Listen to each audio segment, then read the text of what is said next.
The process of rendering sometimes demands a lot of time, a very lot of time. आप देखेंगे अपनी practical life के अंदर के कभी कभार प्रोडक्शन जो है उसका ड्यूरेशन कम होता है और पोस्ट प्रोडक्शन का जो ड्यूरेशन है वो कभी कभार बाकी पिछले सारे प्रोसेस से, that's mean development, pre production और प्रोडक्शन से ज्यादा हो जाता है कभी कभार.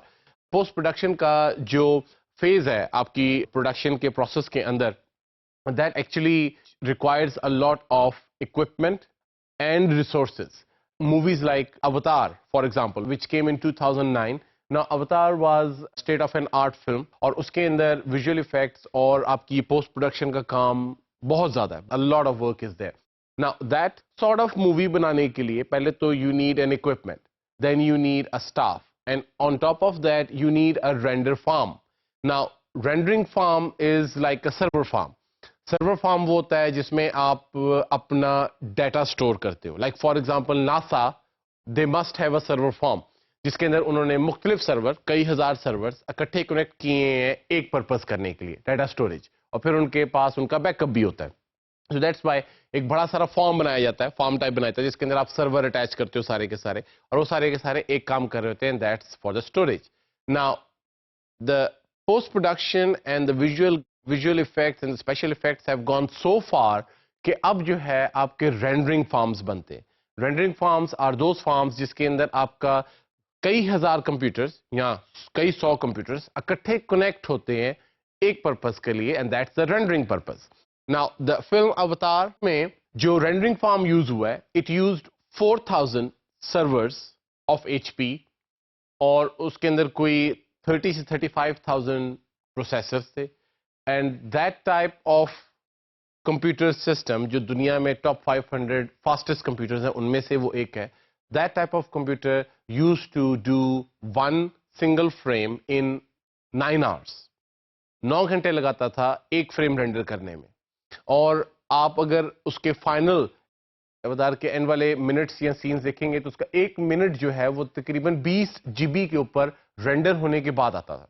Means after you render it, तो जो फाइनल फाइल आपकी एक मिनट की बनती थी, that was almost like 20 GB. तो आप अंदाजा लगा सकते हैं कि उनके पास हार्ड डिस्क और रैम कितनी ज्यादा रिक्वायर्ड होगी for the purpose of rendering.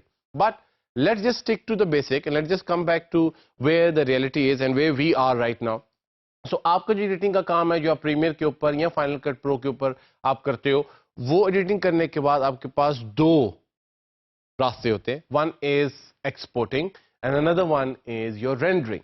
Now exporting is quite basic, like आप फाइल पे जाते हो, एक्सपोर्ट पे जाते हो, and then you export the stuff जैसे आप नॉर्मली किसी भी सॉफ्टवेयर में करते हो. बाय द वे, रेंडरिंग का प्रोसेस आपके ऑलमोस्ट हर कंप्यूटर ग्राफिक सॉफ्टवेयर के अंदर होता है. That's mean the Flash, 3D Studio Max, Maya, AutoCAD, SoundForge, Audition, Premiere, Illustrator, Corel Draw, Photoshop, ये सारे के सारे सॉफ्टवेयर हैं, they use the process of rendering.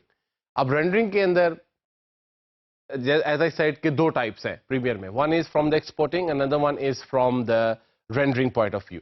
तो बोथ वेज में आपको रेंडरिंग करनी पड़ती है हर हालत में. You must have to render at the end. But how do you do from the exporting?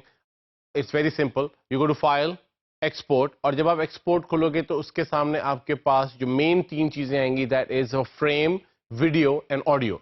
अगर आपने अपने काम के अंदर से जो भी आपने प्रोजेक्ट एडिट किया और उसके अंदर से आपने सिर्फ और सिर्फ एक सिंगल फ्रेम एक्सपोर्ट करवाना है एज एन इमेज, तो आप फ्रेम वाली ऑप्शन लोगे. Now why this is important? क्योंकि कभी कभार आपको एक सिंगल फ्रेम चाहिए होता है for the purpose of may be storyboarding और for the purpose of may be referencing later on. तो आप उसमें से एक फ्रेम एक्सपोर्ट करवा लेते हो.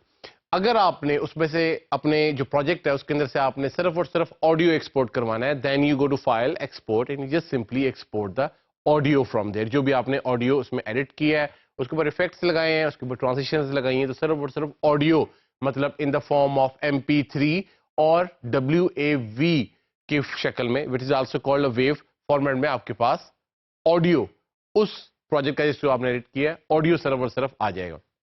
The third option you will get with the export is the movie. Now movie is what will render everything. आपकी timeline के ऊपर जितने भी शॉट्स लगे हैं, जितने भी कट्स लगे हैं, जितने भी ट्रांसिशंस लगी हैं, इफेक्ट्स लगे हैं, टाइटल्स लगे हैं, व्हाटएवर इट इज, ऑडियो अगर आपने प्लेस किया हुआ है, ग्राफिक अगर आपने लगाया हुआ है, whatever it is on the timeline will be exported as how you made it.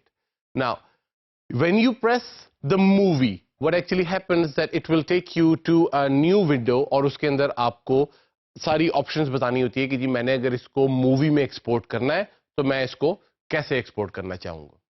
So we will look into that inside the Premiere कि कैसे हम जो एक्सपोर्टिंग का प्रोसेस है उसको पॉसिबल करते हैं with the help of rendering. Export करने के लिए सबसे इंपॉर्टेंट चीज जो आपको याद रखनी होती है वो ये होती है कि आपका जो टाइमलाइन है, जिसमें आपका timeline double colon sequence O1 या O2 लिखा होता है फॉर एग्जांपल, उसको आप सिलेक्ट करना जरूरी है. उसको जैसे ही आप सिलेक्ट करोगे तो उसके इर्द गिर्द एक येलो बॉर्डर आ जाएगी and that's mean it is selected right now. If it is not selected तो आप एक्सपोर्ट नहीं करवा सकते अपनी वीडियो को.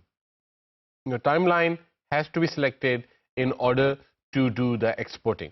सो what I will do, I will select my timeline and I can see the yellow border around it, और साथ ही I will go to file, export, movie. We have already seen कि कैसे हम फ्रेम को या audio को हम export करवा सकते हैं और उनका क्या पर्पस क्या होता है.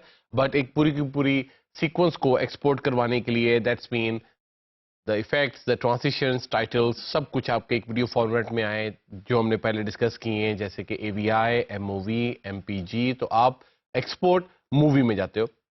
And once you go inside the movie, this is the basic settings. अगर आप basic settings के ऊपर इसको export करवाना चाहते हो, just give it a name, for example, final output, and tell where you want to make it. कहाँ पे आपने अपनी hard disk में, अपने कंप्यूटर में इसको बनाना है. So in my case, I will go to desktop and I will press save. Now, as soon as I press save, तो आप देखोगे कि आपकी स्क्रीन के सामने एक रेंडरिंग का डायलॉग बॉक्स खुल जाएगा और वो आपको बता रहा होगा कि जी मैंने कितने फ्रेम रेंडर कर लिए हैं और कितने रहते हैं. इसके नीचे रेंडरिंग डिटेल्स होती हैं. अगर आप इसको खोल लोगे तो आपको ड्यूरेशन कितनी आपने लैप्स्ड की और कितनी रह गई और डिस्क स्पेस यूजेज वगैरह इस तरह की चीजें आपको मिलती हैं.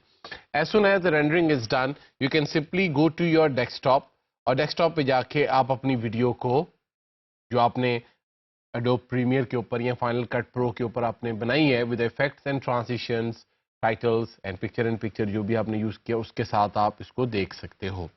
Now this is for a very basic settings, but sometimes you require a little bit more effort because rendering is the process जिसके अंदर असल में आपके काम की क्वालिटी निकलती है या बिल्कुल क्वालिटी खत्म हो जाती है. So हम अमूमन फाइल, एक्सपोर्ट, मूवी और जाके सिर्फ जगह बताकर हम उसको एक्सपोर्ट नहीं कराते. We have to tell the exporting or the rendering engine at the back कि आपने किस तरह इसको रेंडर करना है. Now the important part to understand is कि आपके जितने भी फाइल टाइप्स होते हैं they all have a special code at the back of them written, और वो कोड ये होता है कि वो अंडरस्टैंड कर रहा होता है जो आपने प्रीमियर के ऊपर काम किया होता है उसको, और उसको कन्वर्ट करके कोडिंग की मदद से आपको एक AVI या MPG बना के दे रहा होता है. ठीक है, you can also remember it as codecs, CODECS. Now codecs are those special programs which actually installs inside your Windows, और उनका पर्पस ये होता है कि उन्होंने आपको डिफरेंट फाइल फॉर्मेट्स जो हैं उसको सपोर्ट करना होता है चलाने के लिए. That's it. अगर आप कभी कभार Windows Media player for example on करते हैं और उसके ऊपर कोई वीडियो चलाने की कोशिश करते हैं तो आपके पास एक एरर आता होगा कि Windows Media Player doesn't have the necessary codec to play this kind of file type. या अगर आप क्विक टाइम में अगर खोलते हैं तो वो भी आपको ऐसे कोडेक का एरर देता है. Codecs are simply a types of codes. Now those codes are actually embedded with your QuickTime or Windows Media Player. जब Windows Media Player को कोई खास फाइल आप एक्सेस करवाते हो तो Windows Media Player goes to that codec and that codec says yes I understand the file type, you should run it, and then the Windows Media Player runs it. Very simple, very easy. Now codecs are sometimes very cheap, sometimes even they are free, लेकिन कभी कभार codecs जो हैं they are very expensive also. Like high end किस्म की जब आप editing करते हो या आपने वाकई क्वालिटी को मद्देनजर रखना होता है तो आप जो कोडेक्स हैं वो परचेज करते हैं. Some of them starting from hundreds, some of them even goes to thousands of dollars. ठीक है, depending on what type of work, what level of work you are actually achieving.